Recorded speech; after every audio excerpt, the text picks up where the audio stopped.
Yeah, we saw Harrison Fang actually get paired down against Zach Allen, who we were talking about if our Player of the Year race was in it there. He got paired down, beat Zach, locked up top 8 here. Seems to be in a pretty good position and playing a matchup that is a little interesting in the fact that really the mono blue deck is a deck that when ahead or at parity often wins a lot of games. But if it falls behind even just a little bit and specifically on board, it comes at a real disadvantage. And the mono white deck, Joe, as we've seen from last round and Harrison from the round before that even, very good at getting on board.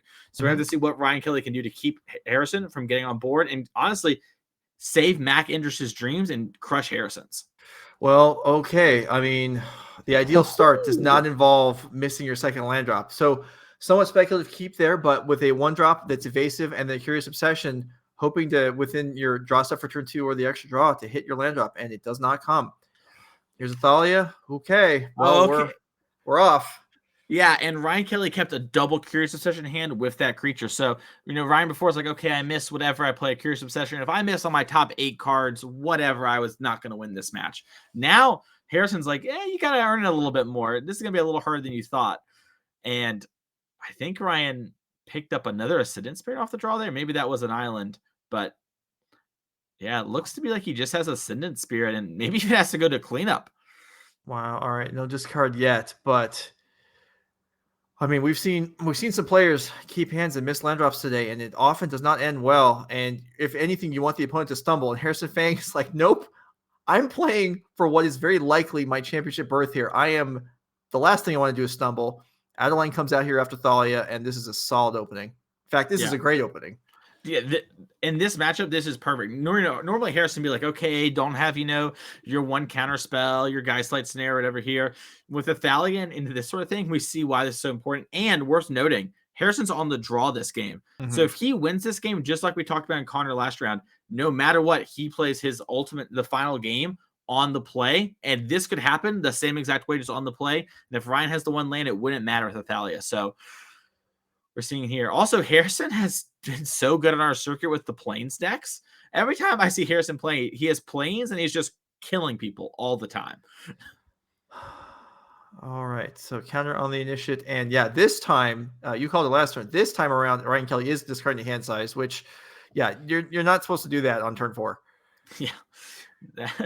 Yeah, you would hope if you're doing that's because you won the game or whatever, and you're discarding your Golgari Grave Troll or whatnot. But yeah. All right. So Harrison you said white likes to get ahead on the board. And, well, even on a normal draw, it would have been getting ahead here. Okay, here's the Geistlight Snare to stop this Thalia's Lieutenant. Extra mana is paid for the Thalia tax. Harrison's like, let's, okay, you're good. That's legitimate. But then there's still going to be a bone-crushing attack here. Yeah, it's like, okay, that's reasonable. Yeah, we're just double checking. But yeah, because there's an enchantment and a spirit, it costs 1 mana, and then Thalia makes it cost 1 more. So, we paid the cost. But yeah, Harrison just has a bunch of pressure on board and has, good attacks. Yeah, great attacks. So Adeline's coming across here as a 5.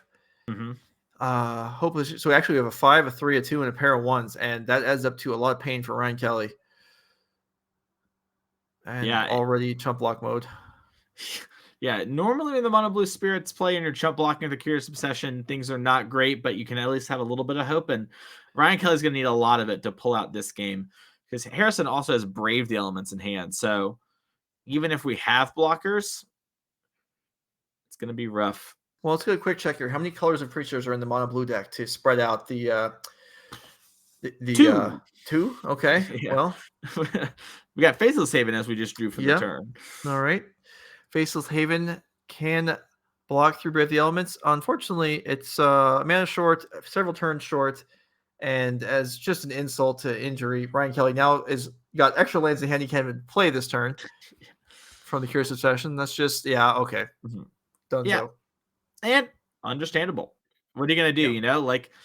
You pick them up, whatever. I still have 2 games. Just because I've lost this one doesn't mean I'm out. And we still have it going there. And Harrison Fang has to feel good about that one, though. When you're playing for champs, you take them however you get it, right, Joe? You'd be happy if this happened in round 1. If it's on camera in the top 8, kind of stinks for everyone watching, but for me, it's awesome. I'm No. going champs. Right, exactly. You don't care how it happens. And Mhm. and just for Ryan's perspective there, keeping a 1-drop a flyer with Curious Obsession, not totally unreasonable. I mean, taking obviously somewhat of a risk, but if there is a land on top, gets paid off and looks great, instead stumbles and gets blown out, doesn't change the fact that it's still, roll the dice really, and it just came up short that time. So let's go ahead and look at the deck list here. Ryan Kelly's Mono Blue Spirits. You can see, I mean, not exactly skimping on land. I mean, it's not an abundant number. It looks like 21. I mean, reasonable to expect that in 2 draws you can get it, and just came up shy that time. Yeah, I think that draw, just to make it clear from Ryan Kelly, I would keep that draw every single time in Ryan's spot, even especially when I know the matchup. It's a matchup where I need, like we mentioned, you have to have a lot of it. So when you have a Curious Obsession draw, that is your way of having a lot of it. So, even if he had missed that one turn, or if Harrison just hadn't had Thalia, that game would have been much closer. So good showing there. And unfortunately, though, I don't think he has much in the sideboard to help out in this matchup. Witness Protection is a pretty good one for clearing out Thalias or big Adelines. Brazen Borrower you could bring in as a thing to sort of undo some amount of work. But for the most part, your main game plan and sort of trying to do what happened that game, but with more mana involved, is what you want to have happen. Sure. All right, and we'll go look at Harrison Fang's Humans deck. Yeah.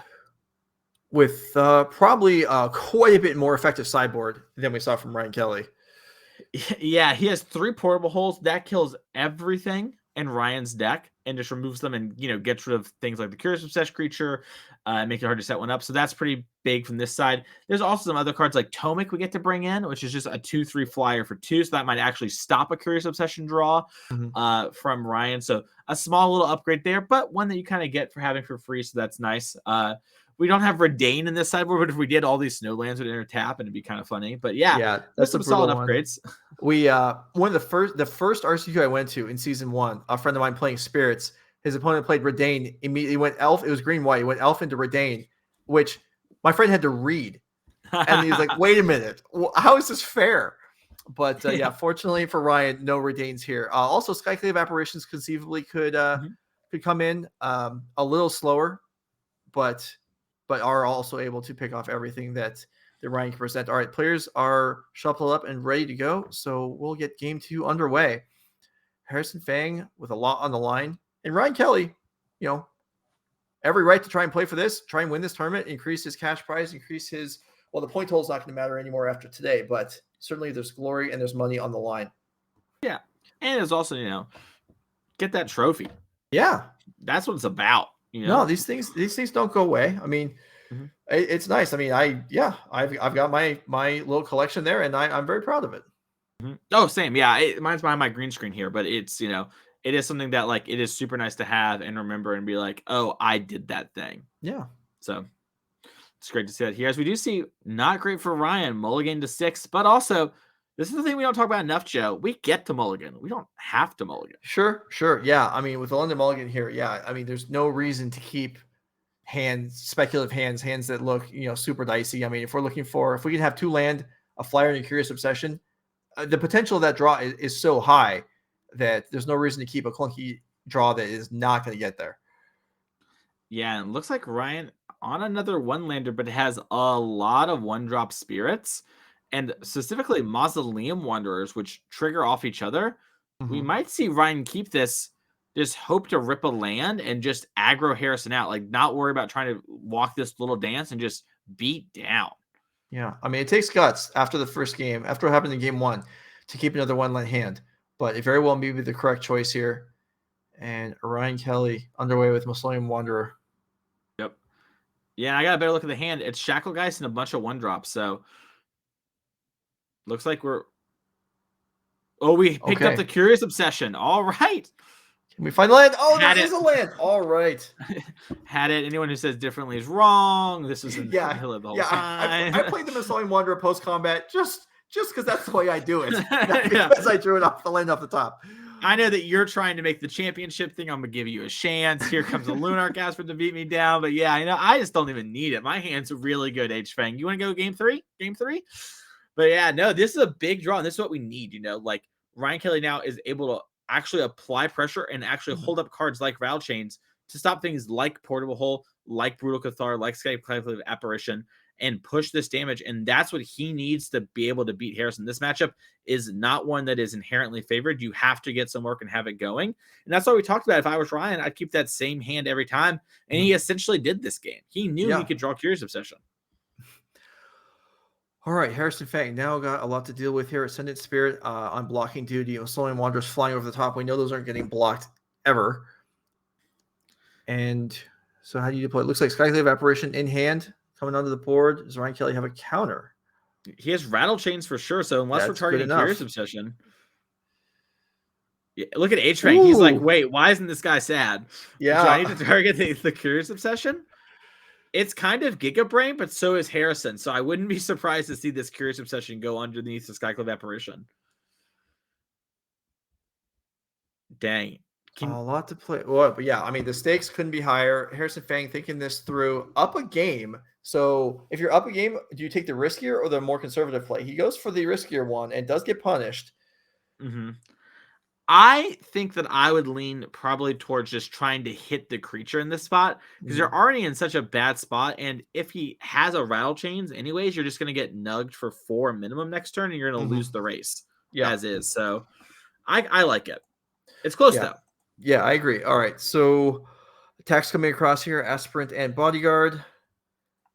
And Ryan will lead some damage, but I doubt Ryan cares too much about that. I suppose there's conceivably a block here with Rattlechains on Luminarch Aspirant, but that doesn't seem super appealing. Yeah, it makes it so the race is a little easier, so things don't snowball. But inversely, the race is also easier if you just attack a bunch and you have the initiative. So I have to assume I wouldn't block here. But, you know, it's hard for this block to be so wrong from this spot on the board. Yeah. No, it's definitely. And if you think you don't have quite enough to win in 2 turns, then you may as well make the trade because you're going to win in 3 turns anyway. And now Ryan Kelly, almost seems unfair. He's actually flooding now. And has the Ascendant Spirit that can level up to a 2/3. So this is an attack for essentially 7. And H-Fang in a position that's a little rough. And you see it too with his hand shuffle. You know, game 1, we weren't shuffling like this. We weren't thinking like super hard. Now we're deciding, do we have to just block this Ascendant Spirit, have it level up, and lose our Skyclave Apparition? Choice is no. In fact, no leveling at all without a block. And so Ryan will see if he's able to find another use for the mana, or you can still level Ascendant Spirit at the end of the turn. But Harrison now, life total falling. Ryan's at 6. That doesn't seem right. Yeah, there we go. Yeah, an oopsie poopsie, if you would. I mean, that's not quite how I would have phrased it, but yes, we get the idea. Yeah, but what if you did phrase it like that, Joe? Had you considered the possibilities? I'm sure Chad would have something to say about it. Don't they always, though, Joe? Well, I think that's something that you can get away with saying, though. If I say that, you can be like, oh, what is Joe talking about? Blah, blah, blah, blah, blah. All right, Mutavault, Thalia's lieutenant, growing the team, but unlikely to be enough to win this race. It looks like. How much are we looking at right now on the board in the air for Ryan? It looks like 5. Yeah, looks like. Well, Ryan has 5 in the air, and then can level a spirit now, and then level it again on the next turn. So Ryan has the win if he sees the double level up. Now, if he doesn't see it, he will lose to Harrison. But I have faith. We drew another land. And yeah, it looks like just double checking. Nope, no mana up for Harrison. Nothing I'm missing. No onboard activations. Lethal you? Harrison's all like, right. Word, sounds good. All right. One more game to decide the top 4 berth. For Ryan Kelly playing for top 4, for Harrison Fang playing for the championship with Mac Endress, painfully sitting and watching somewhere probably. Or maybe he can't watch. I don't know. If it's out of your hands, do you still want to watch, or you just want to kind of wait and then hear later on? I want to watch. If I'm Mac, I want to watch. Harrison's also Mac's friend. So, like, you know, it is definitely a feel bad moment, but it's not the end of the world. They probably what's probably happening is that Mac wants to drive home with Harrison. And he's like, listen, it's better for everyone if you lose real quick. Let's hit the road, get some burritos on the way out. It'll be fine. So, you know, Mac's probably hungry right now and just watching and like, why are you keeping these 1-lander? Stop keeping these 1-lander, Ryan, please. have some lands and spells. But, Hey, Ryan knows what he has to do. He's won exactly half the games he kept a one land hand in this match so far. Mm-hmm. You don't always get a third try when you do that, but it's on the table here for Ryan Kelly. I mean, how great would it be to advance to the top 4 after keeping a one lander in all 3 games? I mean, that's the story. Yeah. Yeah. Also, the Mono Blue Spirits deck looks really well positioned in our top 8. I know we didn't get to talk about that too much. We had the other storyline stuff going on. But Ryan Kelly, if he can beat this is sort of his demon in bracket. There's this one, we have Dawn Delosier on Gruul Vehicles. Those are the 2 kind of decks that can pose some real problems. But everything else looks to be pretty reasonable at worst. So this is a Ryan Kelly is sort of, I wouldn't say playing the finals, but playing for a good shot at bringing home the trophy right now. And that's important. Yes, it is. All right, players presenting. Decks are ready to go. Let's go down to the table. Quarterfinals game 3. Harrison Fang versus Ryan Kelly. Ooh. Mono white versus mono blue.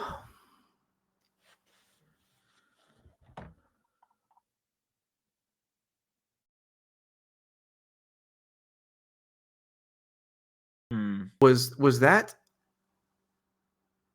land the 7th card off the deck for Ryan Kelly, or is there a land stack? I think there's 2 land in the hand. All right, he's still not going to keep it.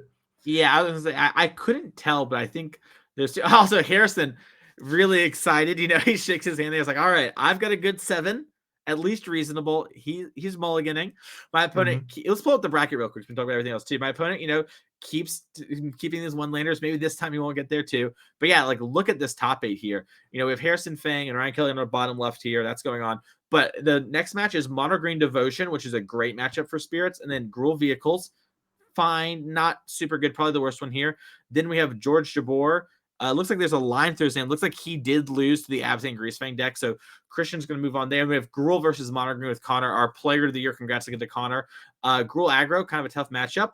So, if Connor beats that one, and I'm Ryan, I'm feeling pretty good about winning this tournament. Yeah, definitely. And on the left side of the bracket here, so to win this match, we'll face the winner of Nathan Kinst and Dawn Delosier. So it's either mono green or the green red vehicles deck. Either one of these players would be going second against green or going first or having priority against vehicles. And that's so big. So big. Yeah. See Ryan tanking here. I think it's a little hard to tell, but it looks like Ryan has Mausoleum Wanderers, Lords, a Lord, and then a Spectral Sailor, but no Curious Obsession this time. Okay. Well, does have 2 land, and that's, a bonus compared to what his opening hands were there 2 games, so maybe he'll find a way to make it work. Yeah, and honestly, Ryan's on the back foot, so he almost needs to have this faster draw, so it might be better for Ryan if he just draws... speaking of drawing Lords, Harrison with the Thalia's Lieutenant gets in there for 2 immediately. But yeah, if Ryan can go like Mausoleum Supreme Phantom into like another Supreme Phantom, he could probably win this race. He ripped the Curious Obsession. Again? Yeah, he did. Okay. He just ripped it. And now he has a Mausoleum Wanderer in hand. He might want to wait to see if he draws maybe some unsummon effect or something. But he's going to pass the turn. Yeah. Or a Geistlight Snare would be nice, especially if Harrison has an Adeline for the ideal curve here. And there is a Snare. Ooh, second lieutenant. That's just as good. Mac Indris jumping for joy over there as we can attack for 3 on Ryan Kelly.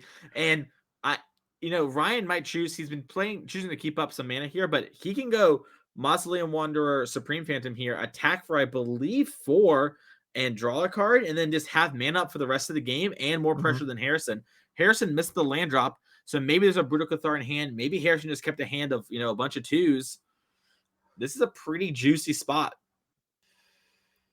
Okay, there is Supreme Phantom. Wanderer attack. 3 damage coming across. Getting a little card draw. And we have the Spectral Sailor too. So honestly, what might happen is we might see a double block on a Thalia's Lieutenant if it grows a little and have that eat and win the race.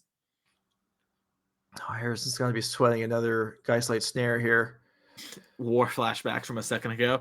Just do we do it? Yeah, and we see a Recruitment Officer. And a Dauntless Bodyguard. Now that's a good backup 1-drop to have. I wonder what it's going to be connected to. Looks like we're signifying, Thalia's Lieutenant. That's one we want to protect. Training going to level up the Hopeful Initiate. And this is why this deck is so good, Joe. Yeah, and this is a big attack here. Supreme Phantom left without an obvious block. Yeah. So it's going to be Yeah, no, I mean, obviously you're not going to chump block here. So 6 comes across. What do we have here? Spectral Sailor. Okay. Yeah, so it looks like we have 5 in the sorry, 6 in the air now. So we have Harrison down to 9. So if we have a chump blocker, we will live through the next turn currently. Mm-hmm. If Yeah, we do not, go ahead. I was gonna say if we do not, we're in trouble. We have to leave something back, but we win the race if if we have 2 blockers, especially if a Rattlechains gets involved. Oh, All right. Shacklegeist. That can only How block creatures with flying. right? How many attackers here for Ryan? Just one. So maybe a double tap coming in if another creature is available to be played. Yeah, that might be the case here. That would make sense to me. It looks like we have a land, and looks like we had another Shacklegeist. We were just waiting to see if we do something like Rattlechains, maybe get some surprise value. And Harrison has Adeline in hand. Looks like we're going for some upkeep, trying to play around Brave the Elements. Love this. Brave the Elements is going to beat us. Let's just knock that out of the way real quick. No, it definitely makes sense there. All right, so Harrison at 11. Do we have a lethal attack from Ryan? It looks like we do. With the if the Supreme Phantom is not removed in some way, or if none of the creatures are removed, yeah, this is a sizable attack here. Harrison trying to figure out what to do. May or may not have drawn the 3rd land this turn. Yeah, I don't know. It's hard to know because he just drew the card immediately. It looks like he didn't. It looks like he has 2 Brutal Cathars and Adeline in hand. Something else, maybe a Thalia. And Harrison has to know from this spot that is his hand, which I believe it is. Yeah, he is in a big trouble spot and needs to figure out a way to force Ryan to block as we play Luminarch Aspirant here. Yeah, okay. That's gonna be a tough job convincing here, as for Ryan, just tapping down the Hopeful Initiate seems like a reasonable way to go. Yeah, you can't get blown out by Brave the Elements now because we had to use all our mana. Mm-hmm. It looks to be pretty clean cut. We could even just block the other 2-1 and go to 3. So Dauntless Bodyguard could, just get in there. So lots of different ways. And I believe Ryan Kelly has just won this match, unless our math is off here. Let's see. We got 2 Shacklegeist. That's 6. Yeah, Yeah. here comes everything. Harrison Fang. Wow. The road ends here. Ryan Kelly advances to the top 4. And if the calculations were correct, Mac Endress will be the last player in to the Energy Championship in 2022. Yeah, and you can tell from the way Harrison leaned in, he agrees with our math. That was the winning in for champs. A heartbreaking one to lose. Congratulations, Ryan. Really well played. And Harrison on a great season. You had a great run. You played awesome. But yeah, it came up just a little short, unfortunately. And we're going to have Mono Blue onto the top 4, Joe. Yeah, no, this is certainly not something. I mean, a solid, tier 3 deck in the format, I suppose. There's no reason that it can't do well. It's just not something you expect to see going in. And like you were saying, if the bracket lines up well, depending on who wins some of these other matches, maybe Ryan Kelly looking poised to go even further. Yeah, Ryan Kelly also showed some real mastery, I think, with the Spirits deck there, knowing to keep the hands that looked risky and didn't get afraid. So we're going to try and get Ryan in for an interview. I wouldn't be surprised if Ryan says, yeah, I'm like a mono blue main. This is like the deck I always play. And decks like this, as you know, Joe, these tempo decks, when you play them a bunch and you're a really strong player, it gives you a lot of like kind of bullying and wiggle room and to win matchups that are normally not winnable by your opponents respecting too much. And I think we see that from against the mono blue deck quite often just in Pioneer.